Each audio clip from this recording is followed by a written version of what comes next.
August 17th, 2006. Brandy Hall is working her shift at a volunteer fire station in Malabar, Florida. While working, she calls home around 9:30 p.m. to tell her family goodnight and say prayers with her children. Unknown to her husband Jeff at the time, this would be the last time he would hear from Brandy. Then she leaves the fire department at 10:51 p.m.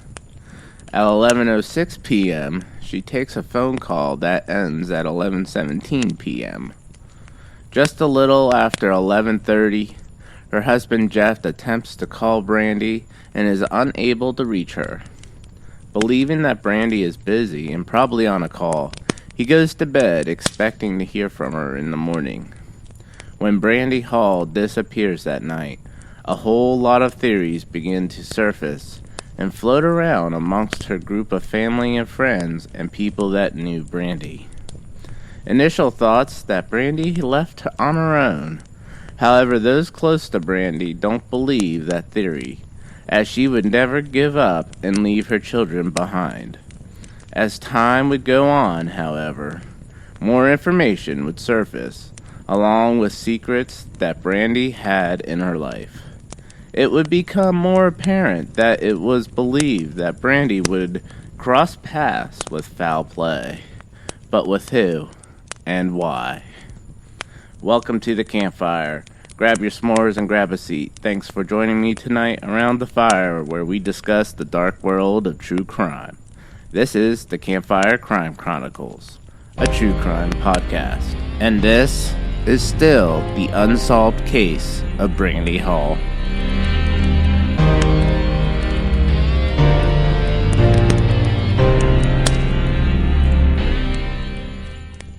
Before we get into the case tonight, I want to thank the show's sponsor, BetterHelp, for helping keep the flame lit of the campfire for this episode. BetterHelp is the world's largest therapy service that's 100% online. So you don't have that awkwardness of sitting in a waiting room with a whole bunch of other strangers waiting to see your therapist. With BetterHelp, you have access to a network of over 25,000 licensed and experienced therapists who can help you with whatever you're dealing with. All you have to do to get started is answer some questions about what your needs and preferences are in therapy. So that way, BetterHelp can match you with a therapist that is right for you. And if you want to change your therapist because maybe you're not comfortable with them, you can change your therapist at any time for no additional charge. You also don't have to wait any specific time or any number of sessions to change your therapist. So when you match up with that right therapist, you can talk to your therapist however is most comfortable for you, whether it's text, chat, phone, or video. You can also message your therapist at any time and schedule live sessions when it's convenient for you and your schedule.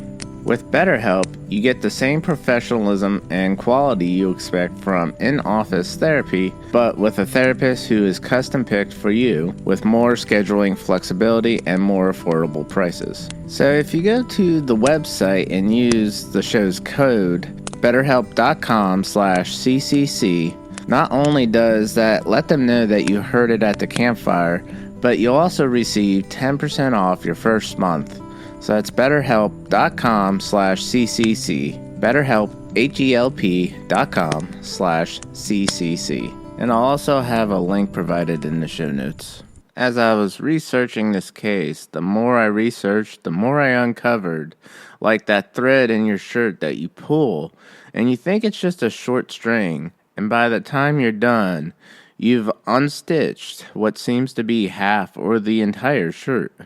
That's kind of what I was feeling like whenever I was researching this case. So this may or may not be a two-parter. Brandy was born September 14th, 1973, to mother Debbie Rogie. There was no father information whenever I was doing my research. Brandy would grow up in the area called Bull Creek. Growing up, Brandy always would be more of a tomboy, playing in the mud, getting dirty, going fishing, and off-roading. One of Brandy's friends, the first day that they met, she pulled her straight into the mud, kind of as an initiation to welcome to Brandy's life. Brandy wasn't one for wearing dresses. She would always be wearing jeans, camouflage, and around the age of 11, Brandy would have a major three-wheeler accident that while going up a hill, the three-wheeler would fall back on her and do significant damage to her face and skull, fracturing her skull, both jaws, and a cheekbone, along with many other injuries. It would take a while for her to recover from her injuries and would be in the hospital for months and would require several surgeries as she would get older. Brandy always had a willingness and passion of helping others, and that three-wheeler accident was believed to be part of that. She would go on to study and become a firefighter and EMT following high school. And at 20 years old, she would become a volunteer at the Malabar Fire Station, where she would meet Jeffrey Hall during one of her volunteer shifts. Jeff would take on to Brandy pretty quickly, admiring her work ethic and willingness to jump in and get dirty. The two would go on to get married in 1992 and then would have 2 children together. Both would have good jobs, with Jeff being a fire chief at his station in Osceola, Florida, while Brandy would be working as a paramedic firefighter in her station in Palm Bay. Brandy's mother would help by watching the kids while Jeff and Brandy would work their 24-hour shifts. Their shifts coincided with each other so that they could have the same days off and be able to have that family time together. On Saturday, July 2nd, 2005, Brandy received some devastating news that her husband Jeff and a friend are arrested for marijuana cultivation.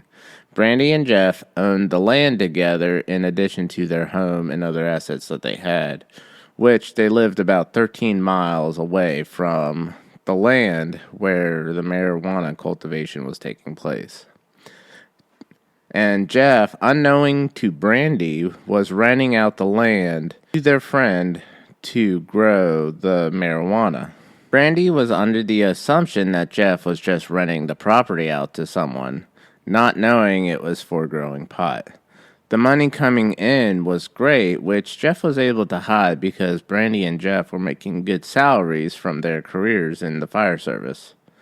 6 days later, however, Brandy would also feel the repercussions of Jeff's actions as police would arrest Brandy while she was working her shift at the fire department to make a statement. This would be because her and Jeff's names were both on the deed. The charges would be eventually dropped and her name would be cleared. However, the damage would already be done after 10 years of service. Brandy would be fired from the Palm Bay Fire Department. After the charges were dropped and losing her job with the fire department, Brandy would pick up work with a local construction company doing odd and end jobs for her source of income, and then would volunteer at the Malabar Fire Station so that she could keep her certifications up.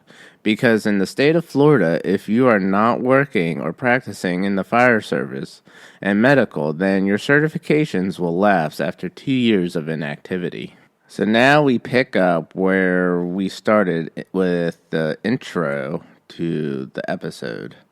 On August 17th, 2006, Brandy is working her shift at the Malabar Fire Station and calls Jeff that evening to say goodnight to him and the kids and say prayers with them. Then Brandy tells Jeff that she will see him in the morning. This all takes place between 9 and 9:30 p.m. around the kids' bedtime. So according to reports, Jeff would receive a call about his court appearance being moved to 8 a.m. the next morning. Jeff would then attempt to call Brandy sometime after 11:30 p.m. I believe in the reports it said the approximate time was 11:47 p.m. This would be immediately after Jeff received the news about the time change of his court appearance, because Brandy was supposed to be a character witness for Jeff. But when Jeff calls Brandy at 11:47 p.m., she doesn't answer. Believing that she's busy and probably on a call, he shrugs it off and will go to bed for the night, never hearing from Brandy. The following morning at 6:51 a.m., he tries reaching her again with no luck, then calls the fire department, but they tell him that she's already left. So Jeff would just assume she's on her way home and would see her soon. But as he's getting the kids ready for school, there is still no sign of Brandy. Randall, who is a friend of both Jeff and Brandy's, and Randall was also the fire captain at the Palm Bay Fire Station and Brandy's boss, calls Jeff at 7:27 a.m. that morning of Jeff's hearing. Jeff would report that Randall was crying when he called, and when Jeff asked him what was wrong with him, Randall told him that he wouldn't be able to be a character witness for Jeff, and during that phone call, Jeff would tell Randall, "No problem, but have you spoken or heard from Brandy?" And Randall would reply with no. So after dropping the kids off at school, he begins his drive to the courthouse and calls someone that works with Brandy. He advised Jeff that Brandy had left the night before around 10 p.m. And this would actually be a little bit of an underestimate, as we will find out shortly. So Jeff is now trying to figure out where Brandy is while he's going to deal with court. Jeff continues on to the courthouse, which is about an hour drive, and thinking that she might meet him there, but instead just finds some of his friends and family gathered outside waiting, and no one has seen or heard from Brandy. Later that morning, while Jeff is in court, Randall calls Jeff and asks if he can go to the house or their property to take a skid steer off of a trailer so Caterpillar can do some service work on it. So remember this little bit of detail and phone call about Randall calling Jeff about going to the property. It'll come up later in the case. So Jeff's sentencing hearing did not go well, and he is headed off to jail to start his sentence. Brandy's mother and her family is dealing with getting the kids picked up from school and settled, and then Brandy's mother sets out to look for Brandy with no leads. She just starts driving around looking for signs of Brandy. Then later that afternoon, early evening, police will discover Brandy's truck in a pond. Police would know it's Brandy's truck because someone that was fishing at the pond noticed a bag in the water, and when they went to go check out the bag, they found firefighters' gear along with other belongings that were Brandy's and were able to identify that it was Brandy's. Brandy was last seen leaving the Malabar Fire Station just before 11 p.m. at 10:51, which is the timestamp of the video at the fire department. Brandy's call home between 9 and 9:30 was not the last call that she had that night.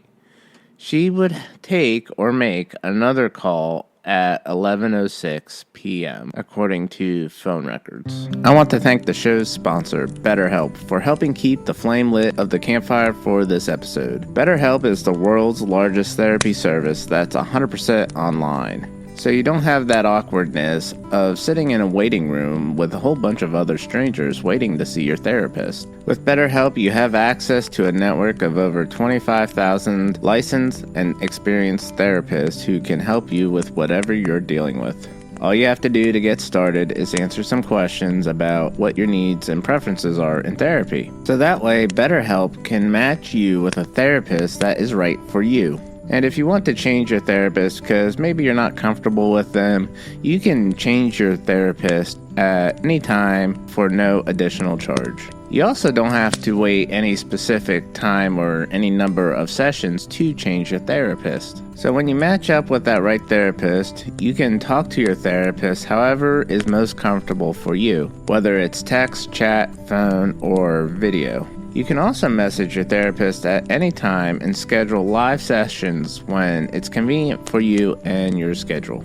With BetterHelp, you get the same professionalism and quality you expect from in-office therapy, but with a therapist who is custom-picked for you, with more scheduling flexibility and more affordable prices. So if you go to the website and use the show's code, betterhelp.com/CCC, not only does that let them know that you heard it at the campfire, but you'll also receive 10% off your first month.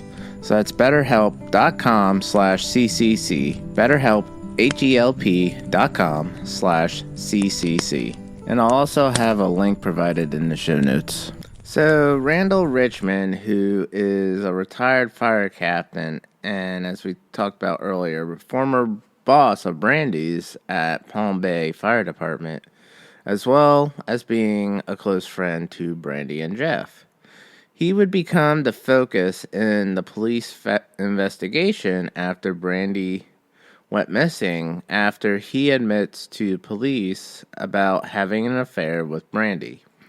Initially, he tells police that he's had no contact with Brandy for about 2 or 3 weeks, which is a lie, and investigators know this is a lie because they would find text messages and phone calls with Brandy, including about a 10-minute conversation with Brandy the night that she left the fire station and went missing. Randall Richmond would state to investigators that she was planning to leave town and claims that he promised Brandy he wouldn't tell anybody, and that's why he initially lied about talking to Brandy. He stated that Brandy was waiting for money to be brought to her at a Sunoco gas station, but wouldn't specify who was bringing her the money. So Randall claims to not know who was bringing her money. Police would look into Randall's claims of the phone conversation he had with Brandy, but no one at the gas station remembers seeing Brandy, nor were there any exterior security cameras outside to see Brandy's truck sitting outside like she was waiting for somebody to bring her something. When police check cell phone records and data, they were able to get a 3-mile radius off of a cell tower, which both include the Sunoco gas station and also the pond where her truck was found in that radius.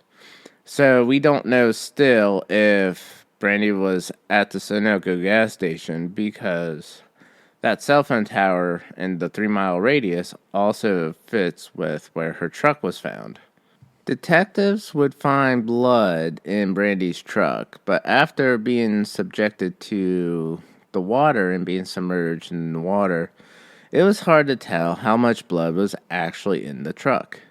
Family members would also wonder why detectives haven't found Brandy's gun, which she always keeps on her. Theories speculate that if Brandy was approached, it was by someone that she knew. The question was also raised about if maybe drug dealers were involved, that was to keep Brandy quiet because they had found out that Brandy was supposed to testify and be a character witness for Jeff. After about a week since Brandy's truck was found, investigators take another look at Jeff Hall being involved with Brandy's disappearance.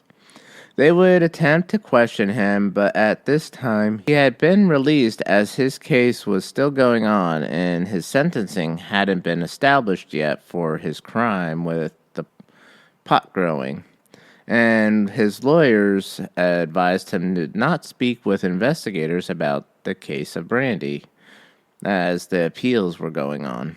Although his silence would suggest that he might be hiding something, you can also understand the fact that his lawyers would advise him to also not speak about the case while he was dealing with his own legal issues. As time would go on and no evidence of Brandy's whereabouts or remains would come up, the case would go cold until June 28th of 2007. It would be on this day in the Indian River that a backpack would be discovered in a canal and that it would have Brandy's day planner and some other items in it. Where Brandy's backpack was located and where her truck was discovered was about 30 miles difference, and there were no waterways connecting the pond where her truck was found and the canal where her backpack was found, leaving the conclusion that it was thrown in the canal. The discovery of the backpack rules out that Brandy fled on her own, Also, amongst the items found in her backpack were her medication that she had to take for severe headaches and migraines from her ATV accident as a child. Brandy always took her medication everywhere she went, so this would also rule out the theory that she left on her own accord. The backpack would be a short-lived lead, though, yielding no results. Miami Search and Rescue would be called back to the canal for using their sonar technology to look for evidence of Brandy's bodies being dumped in the canal or any other items that may have belonged to Brandy. However, those also would not yield any results. Jeff would lose his appeal and start serving 18 months for marijuana cultivation.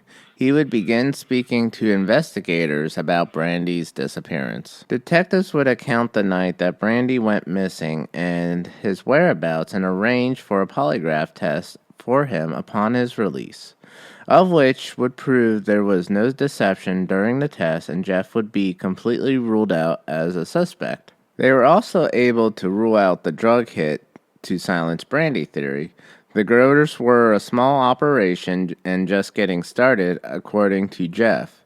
They weren't a large drug cartel or drug syndicate. However, further investigation from other parties would discover that the grow operation was a lot larger than Jeff made it out to be, using a large generator to run ventilation and lights and other accessories that required the power. They didn't want to draw a lot of attention by drawing a large power consumption with the power spikes using the power grid. So Jeff and his partner would use a large generator to run the power that they needed, of which during one of the storms became damaged and he would have to order another one and have it shipped from California, according to reports. It was also found that Jeff and his partner's pot operation was about a $1 million pot operation. So they weren't just growing a few plants and then selling like dime bags out on the street. They were selling like bricks to a distributor. But police would clear Jeff and move away from the drug theory anyway, because both Jeff and Paul, who was Jeff's friend in the grow operation, would solely only take the blame, never implicating anyone else.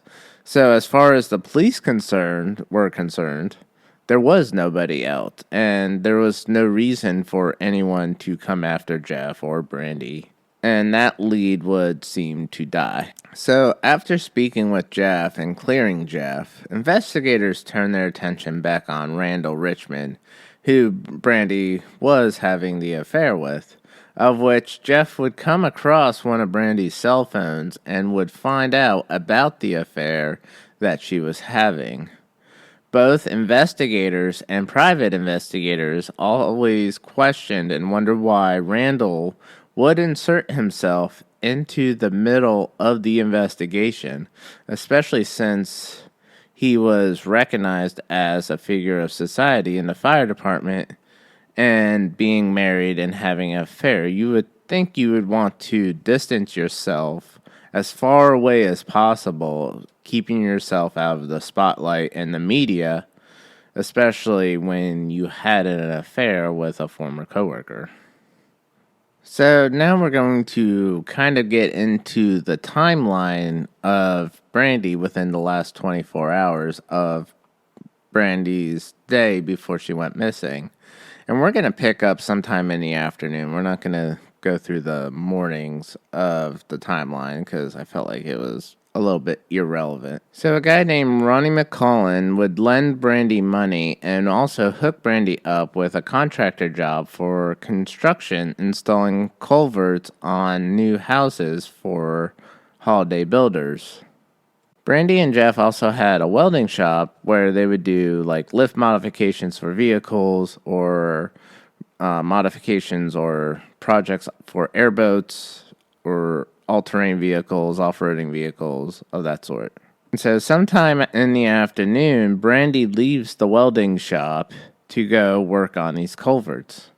At 2:49 p.m., Brandy speaks with Randall, and then at 3:30 p.m., Brandy also speaks with a friend, Stacy Jellison, who she also saw and spoke earlier that day whenever she went to the welding shop. Investigators would talk to Randall about what him and Brandy talked about, and Randall would say in an interview that Brandy would talk to him about how much she has become to despise her husband Jeff because of all these drug charges that essentially ruined Brandy's life and career that she spent most of her adult life working towards and achieving. And losing her job and having to do all these side hustles, she basically blamed Jeff for having to change her lifestyle. This would also coincide with what Jeff would say in an interview, that Brandy was furious with him about losing her job and having to change her lifestyle, essentially blaming Jeff, because Brandy was a bit of a big spender. And after losing her job, she had to cut back on that as the side hustles made less money and she had to focus on paying her bills and taking care of her family. So in order for Brandy to install and fix culverts for houses, she would need a skid steer, and Randall would use his business to finance the skid steer, which Brandy needed, and Brandy would make payments on it. Danny Coggins was a friend of Brandy's and also worked at the fire department, and he would oversee these projects. So that day, Brandy was working with a guy named Terry Elrod to install these culverts that afternoon. And this was confirmed by Danny Coggins as he stopped around the construction site at about 4 or 4:30 that afternoon to talk with Brandy. Coggins and Brandy have known each other since childhood, as they grew up together on Bull Creek. Danny would tell one of the private investigators that Brandy was planning on leaving Jeff because she blamed him for their financial problems, and also heard rumors about Brandy having an affair, but Brandy never talked to him about it. At 4:20 and 4:23, Brandy continues talking with Randall all the way through 5 p.m. It would begin raining, and Brandy would tell Danny that she would finish up the project first thing in the morning before Jeff's court appearance. Brandy gave Danny her word, and Danny knew Brandy always kept her promises. So when Brandy didn't show up the following morning to finish the project, Danny found it to be odd. So after leaving the construction project, she goes to a close friend's and meets up with them around 5:30 before going to the Malabar Fire Department for her volunteer night shift. According to reports, one of these close friends was known to have a criminal record, of which included drug activity, and it would initially give two stories. The first story they would give is that he hadn't seen Brandy for over a year, and then quickly changes his story to seeing her a few weeks prior, but claimed it was in passing, and never mentioning that he saw Brandy prior to her going to the fire department that evening. At 6:30 p.m., Brandy goes to the fire department for her shift. Randall and Brandy continued to text each other up until about 7 p.m., I believe, according to the reports. And then between 10:51 and 10:57, they begin texting each other again, at which at 11:06 p.m., Randall calls Brandy, where they have an almost 11-minute phone conversation that ends at 11:17 p.m. So there's a 9-minute gap between text and the phone call with Randall, and 26 minutes between the time that Brandy leaves the fire department and her call ends with Randall. So the question we ask ourselves, what is Brandy doing for 26 minutes? We know that she stops at the Sunoco gas station to fill up her truck, and according to Randall, was waiting to meet someone to give her money. So we can assume that 9 minutes between the texts and phone calls was when Brandy left the fire department. She drives to Sunoco gas station, fills up her truck, and then by then, Randall calls her, and that's when she tells him that she's waiting for someone to come to her. So the gas station is approximately a 6-minute, maybe 7-minute drive from Malabar Fire Department. So if you take into account probably 2 to 3 minutes to fill up her truck depending on how much gas she needed, then that would make up the 9 minutes between text and phone call. I want to thank the show's sponsor, BetterHelp, for helping keep the flame lit of the campfire for this episode. BetterHelp is the world's largest therapy service that's 100% online. So you don't have that awkwardness of sitting in a waiting room with a whole bunch of other strangers waiting to see your therapist. With BetterHelp, you have access to a network of over 25,000 licensed and experienced therapists who can help you with whatever you're dealing with.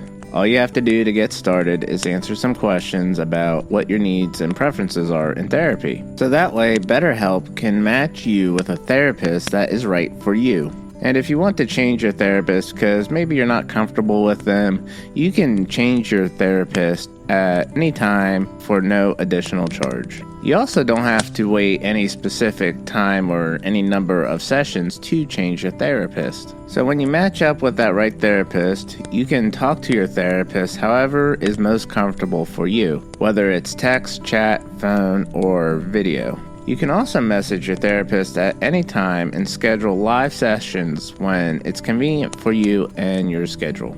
With BetterHelp, you get the same professionalism and quality you expect from in-office therapy, but with a therapist who is custom-picked for you with more scheduling flexibility and more affordable prices. So if you go to the website and use the show's code, betterhelp.com/CCC, not only does that let them know that you heard it at the campfire, but you'll also receive 10% off your first month.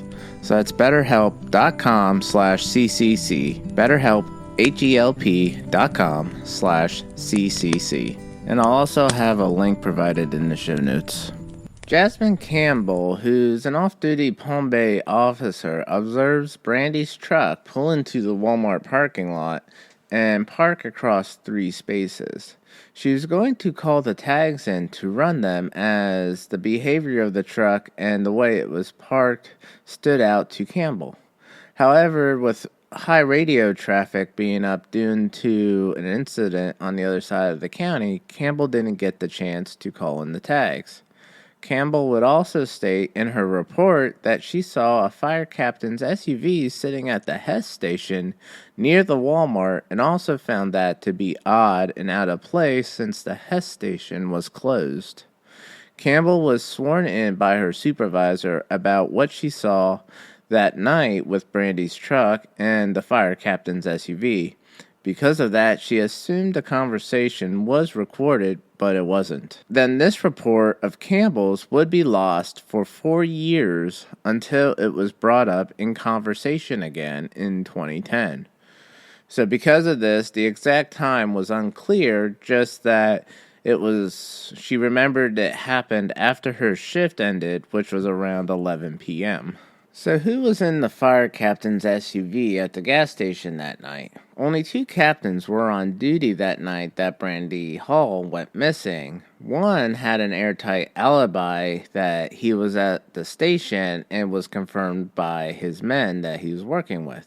The other was Randall Richmond, whose men couldn't account for him being at the station all night. So although police would move on with their investigation, they don't completely rule out Randall. There was credible evidence that Randall Richmond was at the fire department that night, but when the crew on shift was not able to account for his whereabouts when they were questioned, it doesn't add up, and it's possible that Richmond had left that night. When investigators question Randall, investigators make a pretty valid point when they ask Randall about Brandy.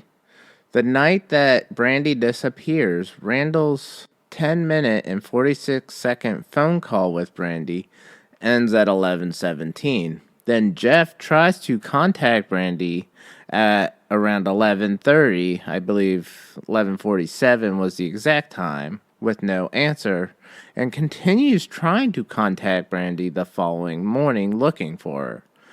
All of Brandy's people, family, friends, also try to get a hold of Brandy, and all this is verified through phone records.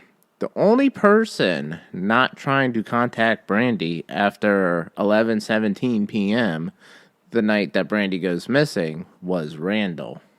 While Randall was talking to investigators, a former FDLE profiler and agent, Tom Davis, witnessed Randall crying. And if you remember, the morning that Brandy went missing and the morning of Jeff's court appearance, when Jeff talked to Randall on the phone, he was also crying. Investigators would also bring up the fact that Randall talked to Brandy on an average of 52 times a day, and on the day that Brandy was last seen alive, that between text messages and phone calls, Randall and Brandy talked to each other a total of 87 times. After ending the phone call at 11:17 p.m., it was noted that Randall doesn't try to get in contact with her again. And when investigators asked Randall about this, according to the research, it seemed that Randall didn't have an answer. So maybe this is just coincidence that he doesn't try to contact her again. But I've never been too much of a believer in coincidences. So I feel like this is a good time to backtrack and go back to the morning of Jeff's court appearance, where Randall calls Jeff to ask him if he can go on the property to take the skid steer off the trailer so that Caterpillar could do service work on it, because Brandy was supposed to do that morning but didn't. So there's a lot of speculation to this, because Randall was supposed to be in court with Jeff that morning to support him and be a character witness for him, and he bailed and canceled on Jeff at the last minute. So we can look at this as one of two ways. Either Randall never had an appointment scheduled for service work and texted to come out and work on the skid steer since he was originally planning to be somewhere else, or he always knew he was never going to go to court for Jeff and made these arrangements for the service work to be done. But if it was already on the trailer, why not leave it on the trailer and just bring it to the service shop to get serviced?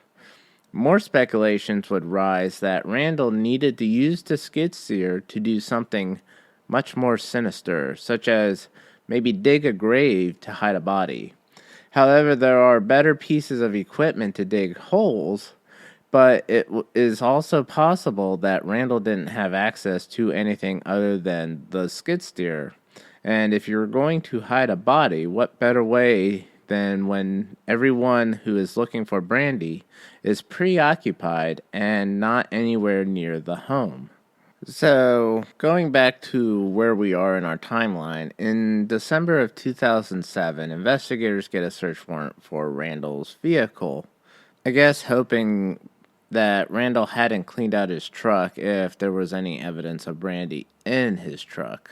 With about a year and a half going by, you'd think he would have cleaned it out by now, and any traces of evidence of Brandy or foul play would long since be gone.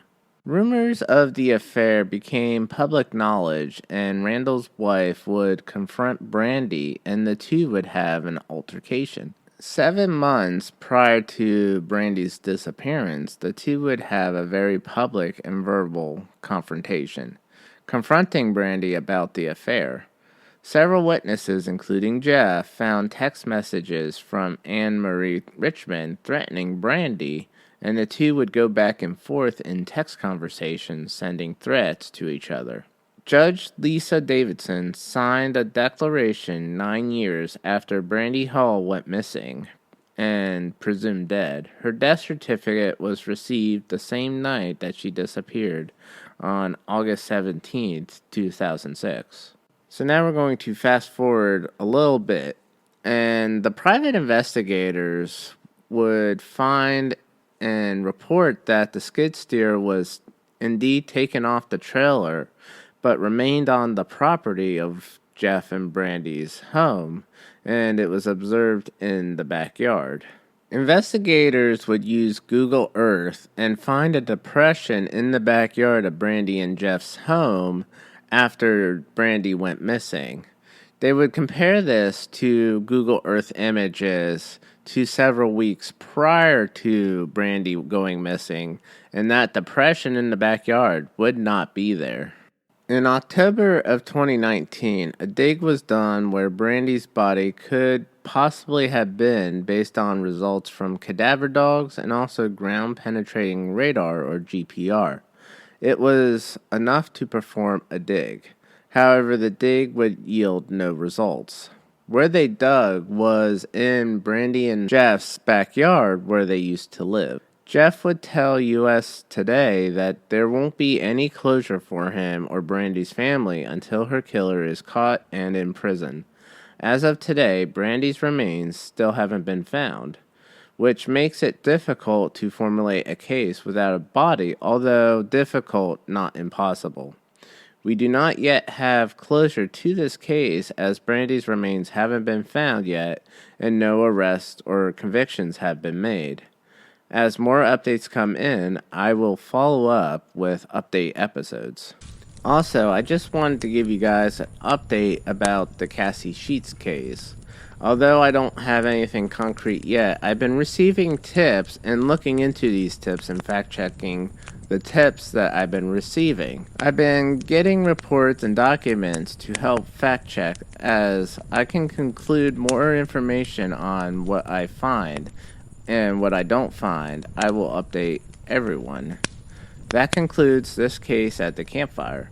I know there is more information that I didn't include in this story as there was a lot of information to cover. All resources used to gather information for the case include but not limited to news articles, reports, and documentaries, as well as other sources. I appreciate everyone who has gathered by the campfire with me for this case and appreciate all the show's supporters. Don't forget to rate the show 5 stars wherever you are listening to the show. Also, I'm still working on a different bonus content feature to where subscribers can access everything in one place wherever you get your podcast. Up until now, I've been using Patreon and still am using Patreon currently for the bonfire and the after party. Once everything is changed over, I will let you guys know. I appreciate all the support from all the listeners and supporters. Also, if you wish to support the show and not necessarily sign up for a subscription, you can support the show with the S'mores Fund through the website campfirecrimechronicles.com.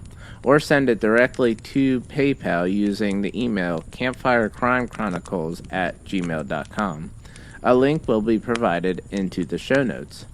A lot of research and fact-checking, unfortunately, isn't free like everything else in the world, and your support and donations are appreciated to help keep the podcast going, and to be able to access all the information I can for the research and documents that aren't readily and easily available. And if you haven't done so yet, check out the merchandise store through the website, or you can get the direct links in the show notes or find them on social media.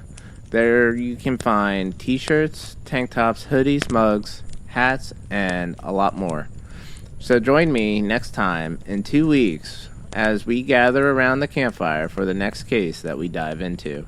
And remember to sleep with one eye open. I am Kevin, and this is the Campfire Crime Chronicles, a true crime podcast.